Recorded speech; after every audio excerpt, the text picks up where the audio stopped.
Hi everyone! Today we are going to be talking about a one variable chi-square. And this video is going to show you how to solve a one variable chi-square without using SPSS. So we're going to do some old school math, and I'm also going to show you how to interpret your results. So if you get significance or non-significance, there's going to be a template at the end of the video where you can basically just fill in the blanks, and that'll kind of give you a really basic, easy way of explaining what results you found.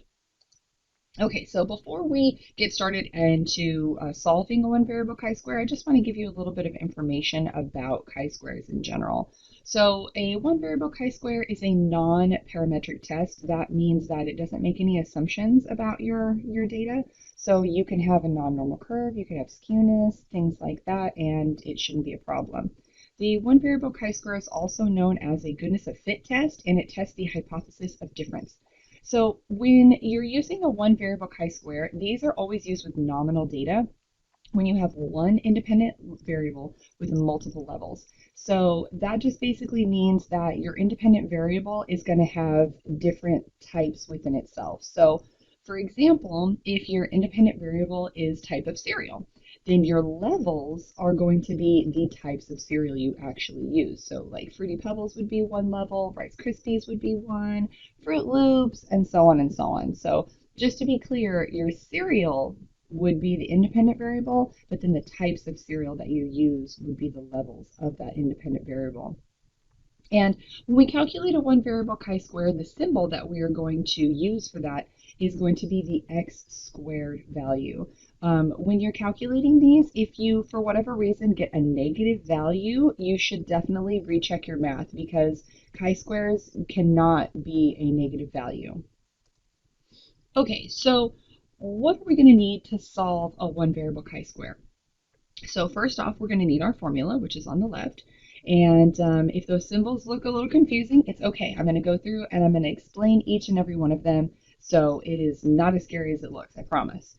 Okay, so a few of the new things that we are going to see. So first we see this symbol here, this E. So that just means the sum of. And we have a couple new things. So we've got this here. So that is our FO value, and that just stands for frequencies observed. And all that that means is how many times we actually see something occurring.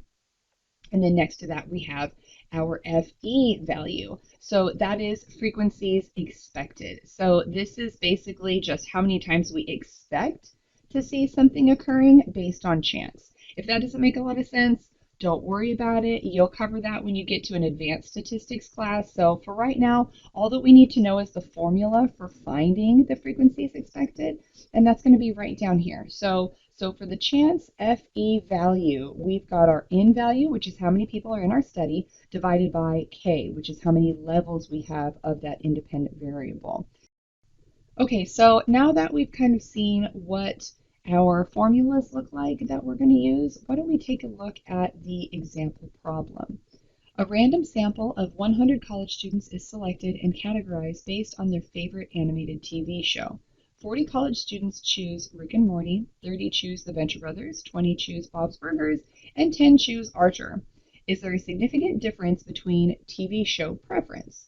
So before getting into the nitty-gritty of trying to pull numbers and everything from this, we need to start with just the basics. So let's start with our independent variable and our dependent variable. So first we need to identify what our independent variable is and how many we have. So how many independent variables do we have in this scenario? So for this example problem, we have a single independent variable with 4 levels. And the independent variable is going to be the animated TV show. So the animated TV show is the independent variable, and then the levels are the types of animated TV show. So Rick and Morty, The Venture Brothers, Bob's Burgers, and Archer are our levels of that independent variable, and that's going to be important information for later. So what's our dependent variable then? So our dependent variable is the number of college students preferring each type of animated TV show. Okay, so now we've done the hard part. We've done the identification of the independent and dependent variable. So is there any other information that we can get from this word problem? Yes, there is. Okay, so we can get our N value, which is how many people we've got in our study, which is going to be right up here at the top. So we've got 100 for that. And then we can also find our K level, which is how many levels we have. So we've got Rick and Morty, we've got the Venture Brothers, we've got Bob's Burgers, and we've got Archer. So that means that we have 4 levels here. Okay, so now that we have pulled what we could from the problem, we can go ahead and start to solve this chi-square. So just some things that we need to gather in order to solve it. I pulled up the formula right here for solving chi-square, and then the formula for finding our chance FE value. So first, let's go ahead and start off by finding that chance FE. So we know from the previous slide that our N value equals 100 and our K value equals 4. And so we just plug that in to the equation. So we have 100 divided by 4, and that's going to give us 25. Okay, so that means that our chance FE value is 25. Okay, and next we're going to make a table. So this table may look a little complicated, and if it is too much for you to take in, that's totally fine. You can skip this part if you really want to. It just helps me whenever I'm solving for a chi-square because there's a lot of information going on and there's a lot of numbers going on. So it helps me to kind of fill out this table to keep everything organized. And if you don't want to do the table, you don't have to. It's entirely up to you. But what I usually do when I make the table is I put each level of the independent variable into its own column, and then I kind of break down the chi-square formula. So I put the FO value here, the FE value here, and then I kind of just go step by step and complete that problem. So this value that we see here at the bottom is this right here from our chi-square. So if it's easier for you just to plug in our FO and FE values into this problem right here, then go ahead and do that. It's entirely up to you. So go ahead and skip ahead in the video if you feel like you need to. Okay, so what I've done is I've made the table bigger so we could see exactly what it is that we're dealing with, and I went ahead and I pulled up our example problem as well, and our chance FE value of 25. Okay, so we're going to start here. We're going to start with the frequencies observed value, and we're going to plug that in here for Rick and Morty, plug it in here for Venture Brothers, plug it in here for Bob's Burgers, and then plug it in here for Archer. So our frequency observed for Rick and Morty is going to be right here. So we had 40 students that preferred Rick and Morty. And so that value is going to go right here. And then we're going to put in 30 for the Venture Brothers, 20 for Bob's Burgers, and 10 for Archer. So all that we're doing is we're typing in how many times we actually observe those preferences. So that's what this frequency observed means. So we've got 40 that we can see right from the problem, that 40 of these people chose Rick and Morty, 30 of these people chose the Venture Brothers, and so on and so on. And then we go down to our FE value, which was 25, and then we can go ahead and plug in 25 for each of those boxes. So then we just keep moving down the table. So we now subtract our FO from our FE value. So for the first one right here, it's going to be 40 minus 25, and then that's going to give us 15, and then we've got 30 minus 25, that's going to give us 5, and so on and so on. And we're just going to keep going down the table. So we're going to square each of those. So 15 squared is 225. 5 squared is 25, negative 5 squared is 25, and so on. And then we get to this last part down here where we just plug everything in. So we put our FO value minus our FE value squared, so that's going to be our 225. And then we're just going to divide that by our FE value. So basically, this right here is just going to be 225 divided by 25. And then we're going to go to the next one. So we're going to have 25 divided by 25, and so on and so on. Okay, and so that's going to give us these values down here. Okay, so the next part, looking at the formula, is we need to add all of those values together. So for our chi-square, we have 9 plus 1 plus 1 plus 9, and that's going to give us 20. So that means that our final chi-square value for this problem is 20. All right, next, why don't we try checking for significance? Okay, so the first step in checking for significance is we need to calculate the chi-square value. So we've already done that. And then next we are going to determine the degrees of freedom. So the formula for degrees of freedom for a chi-square is k minus 1. So k is the number of levels that we've got. And so for this example, we had 4 levels. So subtract 1, and that's going to leave us with a degrees of freedom of 3. And then we are going to use the table to determine the critical values at the zero point zero 0.01 and zero point zero 0.05 levels. Okay, so here is the table that we are going to use to determine those critical values. And then here is where we're going to put that information. So we've got our 0.05 value here, and we have our 0.01 value here. Okay, so we are going to use our degrees of freedom, and that is in a column over here, right here.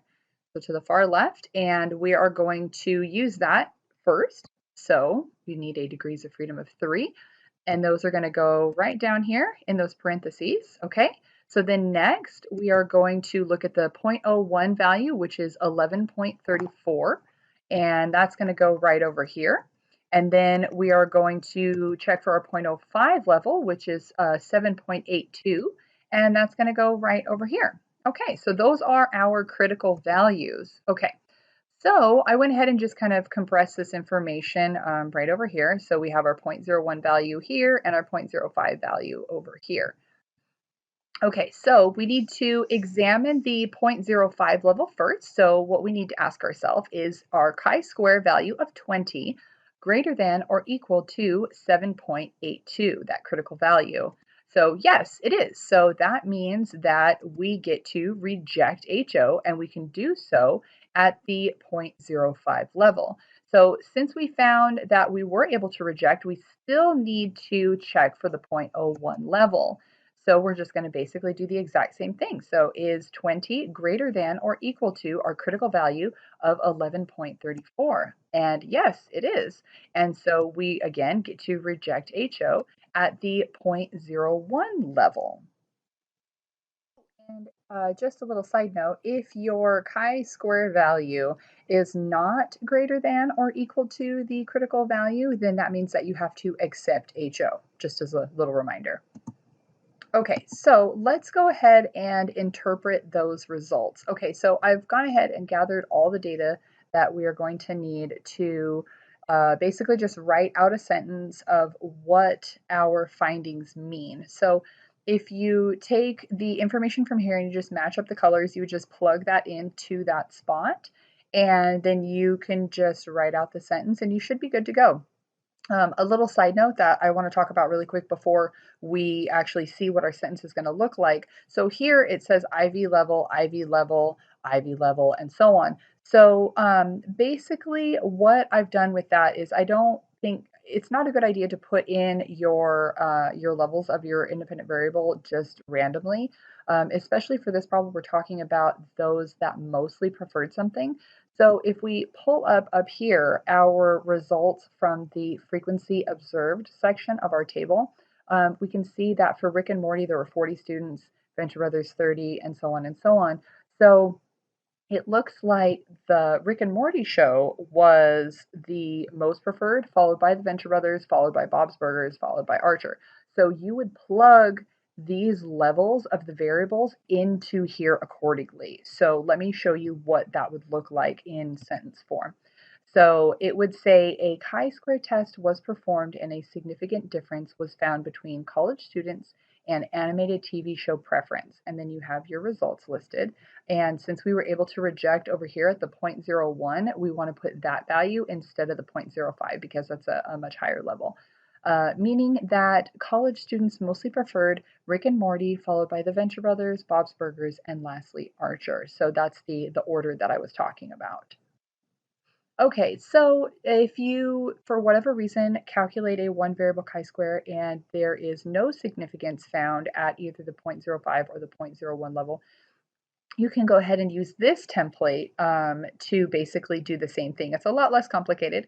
So all that you would do is plug in your dependent variable here and your independent variable here, and your sentence would look like this. So it would say a chi-square test was performed and no significant difference was found between college students and animated TV show preference. Okay, that's it. Thanks, guys.